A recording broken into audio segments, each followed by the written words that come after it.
पहले यहाँ इतनी गंदगी थी 2014 से पहले, जब मोदी जी नहीं आए थे तब, कि यहाँ लोग पब्लिक आने से परेशान होती थी क्योंकि बहुत गंदगी होती थी। ये मोदी जी तो चाय ही पिला रहे, योगी जी आएंगे तो काढ़ा पिलाएंगे। काढ़ा में क्या क्या मिलेगा? किस प्रकार के काढ़ा की बात कर रहे हैं? एकदम स्ट्रांग मिलेगा, बिल्कुल। अब बनारस वाले हों चाहे टूरिस्ट हों, वो कोई भी अब इसमें गंदगी नहीं फेंकते हैं, इसको सिर्फ एक पवित्र स्थल समझते हैं। कौन आएगा इस बार? 100% बीजेपी आएगी।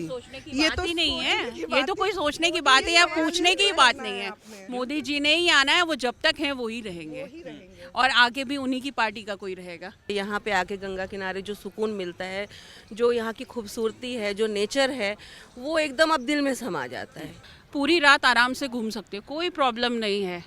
बिल्कुल, यहाँ पे सिक्योरिटी बहुत अच्छी है। जो मोदी की जो एक स्टेटस है, जो उनका पोजीशन है, जिस तरह उनका वेलकम किया जाता है, जिस तरह आज इंडिया को और मोदी को पहचाना जाता है, इतने 70 सालों में कभी किसी प्रधानमंत्री के साथ ऐसा नहीं हुआ। आना तो मोदी जी को, बीजेपी को ही है। आना बीजेपी को ही है। कौन?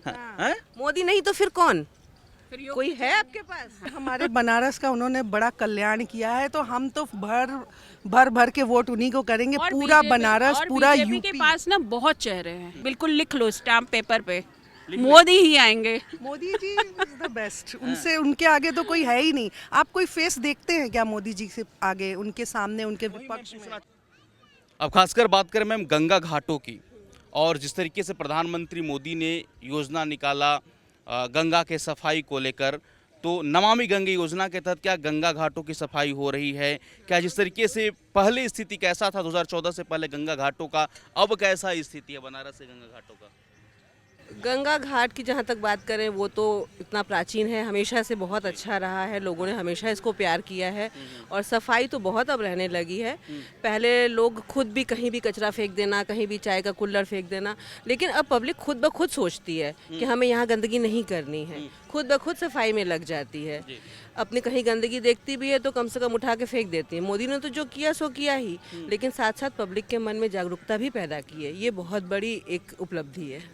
आप वाराणसी के रहने वाली हैं, वाराणसी संसदीय क्षेत्र की बात करें तो 14 से पहले क्या स्थिति था, अब क्या स्थिति है?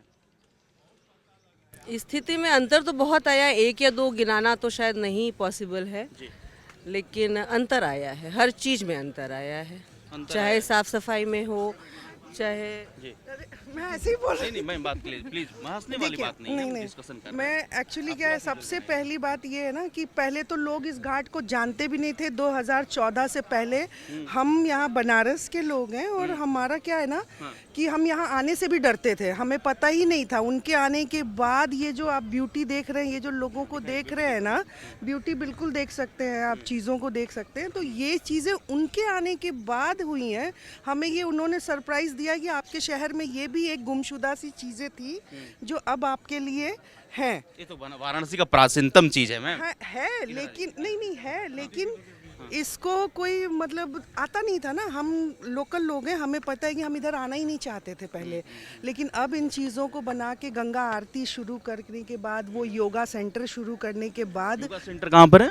वो सामने योगा सेंटर है, वहाँ डेली फ्री में योगा होता है। ये पहले कभी नहीं होता था ये। हाँ, कल्चरल प्रोग्राम्स होते हैं।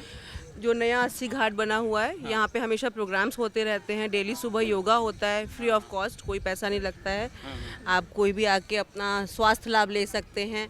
और जहाँ तक 80 घाट है, ये तो बहुत ही प्राचीन है और आते भी रहे हैं। अब लोग बिंदास आते हैं, खुले दिल से आते हैं और एंजॉय करते हैं। मैम का कहना था कि 14 से पहले तो जानकारी उतना नहीं था, लोगों में अवेयरनेस नहीं था। नहीं थी तो देखिए, हम लोग चूंकि हमारे बनारस का ही जन्म है, तो 80 घाट तो शुरू से ही जान रहे हैं, हम लोग आते भी रह रहे हैं। लेकिन अब एक इसको आप पिकनिक स्पॉट कह लीजिए या एक सुकून कह लीजिए, यहाँ पे आके गंगा किनारे जो सुकून मिलता है, जो यहाँ की खूबसूरती है, जो नेचर है, वो एकदम अब दिल में समा जाता है। तो माँ गंगा के गोद में आप लोग सुकून और शांति पा रही हैं? हाँ, बिल्कुल।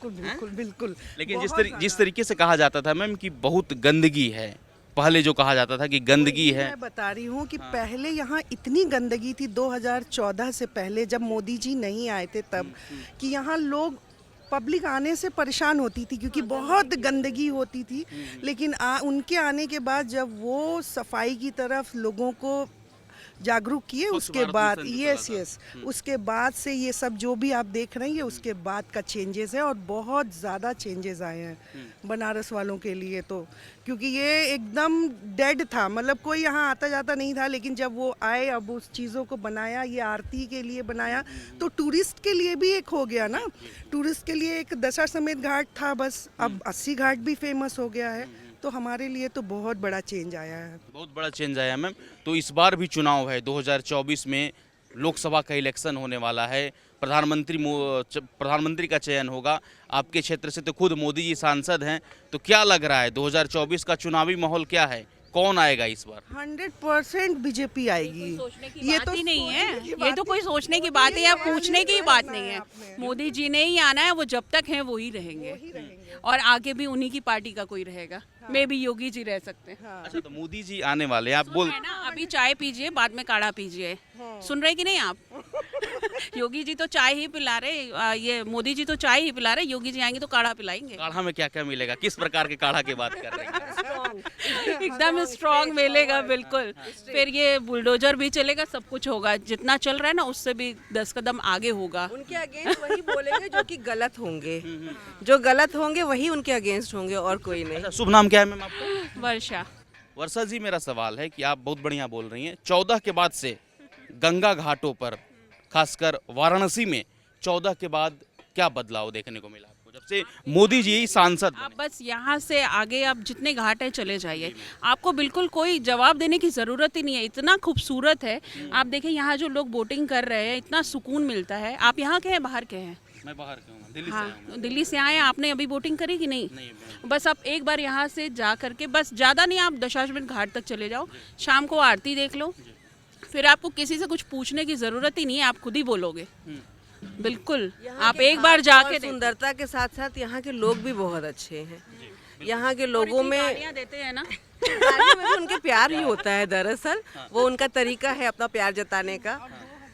14 से पहले लोग गंगा जी में नहाते थे, गंदा फेंकते थे, कूड़ा करकट करते थे, लेकिन उनके आने के बाद ये स्वच्छ भारत और गंगा के लिए जो भी अभियान इन्होंने चलाया, अब बनारस वाले हों चाहे टूरिस्ट हों, वो कोई भी अब इसमें गंदगी नहीं फेंकते हैं, इसको सिर्फ एक पवित्र स्थल समझते हैं, कुछ नहीं फेंकते हैं। अवेयरनेस आई है कि हमें नहीं गंदगी करना है। अच्छा, एक और मेरा सवाल है, 9 साल हो गए प्रधानमंत्री मोदी के, 14 में आए थे, 23 चल रहा है, अगले 8 महीने में इलेक्शन हो जाएगा, मुहर लग जाएगा, अगला प्रधानमंत्री कौन बनेगा।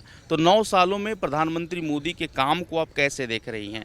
वैश्विक पटल पर बात करें या फिर किसी भी क्षेत्र में बात करें, तो मोदी जी कैसा काम कर रहे हैं? हर क्षेत्र में कहीं भी आप जाइए, इंडिया को अब लोग जानने लगे हैं, हर तरह से आपको रिस्पेक्ट करने लगे हैं। आप कहीं बाहर जाइए, अभी खुद मोदी जी जब जाते हैं तब आप देखा करो ना, न्यूज़ चैनल पे तो आप सिर्फ वही दिखाते हो, आज तक तो मोदी इतने जी को ही दिखाते प्रधानमंत्री बने रहे हैं, लेकिन आज जो मोदी की जो एक स्टेटस है, जो उनका पोजीशन है, जिस तरह उनका वेलकम किया जाता है, जिस तरह आज इंडिया को और मोदी को पहचाना जाता है, इतने 70 सालों में कभी किसी प्रधानमंत्री के साथ ऐसा नहीं हुआ। अच्छा, महिला सुरक्षा है या नहीं?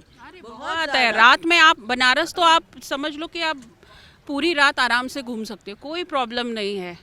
बिल्कुल, यहाँ पे सिक्योरिटी बहुत अच्छी है। हम लोग तो रात रात घूमते हैं, 2 बजे 3 बजे कहीं भी आप जाओ आओ, बहुत अच्छा है यहाँ पे, कोई प्रॉब्लम नहीं है। अच्छा, विपक्ष एकजुट होने वाला है, विपक्ष जो है अखिलेश यादव, नीतीश कुमार, अरविंद की बात है, कुछ नहीं हो पाएगा। तो आप देख ही रहे हो, रोज तो लड़ाइयाँ हो रही हैं, वो बिल्कुल वो एक दूसरे की टांग खींचने के पीछे पड़े हैं, वो कोई भी सेट नहीं हो पाएगा, हो ही नहीं सकता।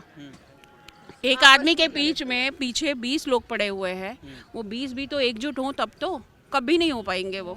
नहीं, बैठक तो किए थे पटना में। बैठक तो पिछली बार भी हुई थी, क्या होना है? कुछ नहीं होना है, सिर्फ आप सुनते रहिए। आना तो मोदी जी को है। बीजेपी को ही है, आना बीजेपी को ही है। बीजेपी से किसे बनाएंगे? मोदी जी, अगर मोदी जी को नहीं बनना है तो फिर योगी जी हैं हमारे यहाँ। मोदी जी तो इतना अभी एनर्जेटिक हैं इस, हैं? मोदी नहीं तो फिर कौन? कोई है आपके पास? हाँ, हमारे पास योगी जी ऑप्शन में है, लेकिन अभी मोदी जी हैं तो मोदी जी ही रहेंगे। जिस उम्र में है मोदी जी, जिस तरीके से एनर्जेटिक प्रधानमंत्री हमारे हैं, देश का अभी वो कम से कम 20 साल और रहेंगे प्रधानमंत्री। उसके बाद आएंगे योगी जी। देखिए, क्योंकि हमारे बनारस का उन्होंने बड़ा कल्याण किया है, तो हम तो भर के वोट उन्हीं को करेंगे। और पूरा BJP बनारस, और पूरा BJP यूपी के पास ना बहुत चेहरे हैं। विपक्ष के पास एक विपक्ष है, उसके पास एक ही चेहरा है, वो भी ढंग का नहीं है, देख ही रहे। और बीजेपी ने अपने बहुत सारे चेहरे बना लिए हैं। लेकिन विपक्ष कहता है मैम ना कि मोदी जी के आने के बाद से हिंदू मुस्लिम ज़्यादा हो रहा है। राहुल जी बार बार कहीं भी राहुल गांधी जाते हैं तो बोलते हैं कि नफरत का माहौल आप है। अभी भी राहुल जी की बात सुनते हो? कौन सुनता भाई राहुल जी की बात? चैनल लोग चेंज कर देते हैं, हम तो यही करते हैं। जब वो चैनल पे आ रहे होते हैं हम तो चैनल ही चेंज कर देते हैं। वो किस लायक है? वो तो इस लायक भी नहीं है कि उसके बारे में बात ही किया जाए। वो कोई ढंग का नहीं है इंसान। भारत जोड़ो यात्रा किया मैम, टी शर्ट में इतने सर्द मौसम में घूम रहे थे राहुल गांधी। कोई मतलब नहीं है, बस दिखाना है आपको, फुटेज लेना है, उनको टीवी पे आना है। बट ये आप मान के चलो, जब टीवी पे वो आते हैं ना, हम लोग चैनल चेंज कर देते हैं। हमें तो देखना ही नहीं, सुनना ही नहीं है। किसको? राहुल गांधी को और किसको? सपा हो जो भी हैं, किसी को नहीं। आप लोग मोदी भक्त दिख रही हैं। एकदम मोदी भक्त है। आप बिल्कुल डिक्लेयर कर दीजिए हम लोग मोदी भक्त हैं। एक बनारसी नहीं होगा, ऐसा कोई बनारसी इतना प्यार इतना प्यार मोदी जी से कैसे? एकदम सुपर हीरो है वो मेरे लिए। कौन? अरे मोदी जी बाबा। आइडियल, अभी तक आप नहीं समझे। चलिए, तो मेरा एक और सवाल है मैम, महंगाई बार बार विपक्ष कहता है कि कहाँ गैस का सिलेंडर कहाँ था। अगर हम हर साल बढ़ती है। आप क्वेश्चन पूछने से पहले सब जवाब सुनिए ना। आपके जो 2008 में था, 2023 में वही दाम है हर चीज़ का? नहीं है ना, चीज़ें तो बढ़ती ही हैं। महंगाई 500 रुपए का सिलेंडर कर देंगे जब हम आते हैं। बिल्कुल नहीं कर पाएंगे, सिर्फ कहने की बातें हैं। अब देखिए, अब आप केजरीवाल दे रहे हैं चुरा चुरा के, हम लोग पैसे भर रहे हैं, जनता पैसे भर रही है, फ्री में बिजली बांट रहे हैं। तो हमें तो ये बिल्कुल पसंद नहीं है। भाई हमसे पैसे ले लो, हमें फ्री नहीं चाहिए कोई चीज़। हम लोग बाजार से भी कोई सामान खरीदने फ्री जाते कोई हैं तो देता उसका है तो पे कोई करते लेता हैं ना हम लोग। तो जब हम लोग पे करने को तैयार हैं तो आप हमको हमारी सुविधा हमारे पैसे के हिसाब से दीजिए। अच्छा, हम वाराणसी आए हैं मैम, तो 2024 में चुनाव है, तो 2024 चुनाव से पहले जनता क्या फैसला कर देगी? हम वही बता देंगे कि फैसला फैसला ऑलरेडी कर चुकी है। करना ही नहीं है हम लोगों को, तो सोचना ही नहीं है कुछ भी। हम तो मोदी भक्त हैं, पहले ही बोल चुके हैं। फिर तो कुछ सोचना ही नहीं है। बीजेपी आने की, कांग्रेस आने, बीजेपी ही आने वाली है। बहुत अच्छा लगा बात करके। बिल्कुल लिख लो स्टैम्प पेपर पे, मोदी ही आएंगे। Modi ji is the best. उनसे, उनके आगे तो कोई है ही नहीं। आप कोई फेस देखते हैं क्या मोदी जी से आगे, उनके सामने, उनके विपक्ष में? पूछना चाहता हूँ, कोई विपक्ष का चेहरा है क्या? ऑपोजिशन में कोई भी नहीं है, एक भी चेहरा नहीं है।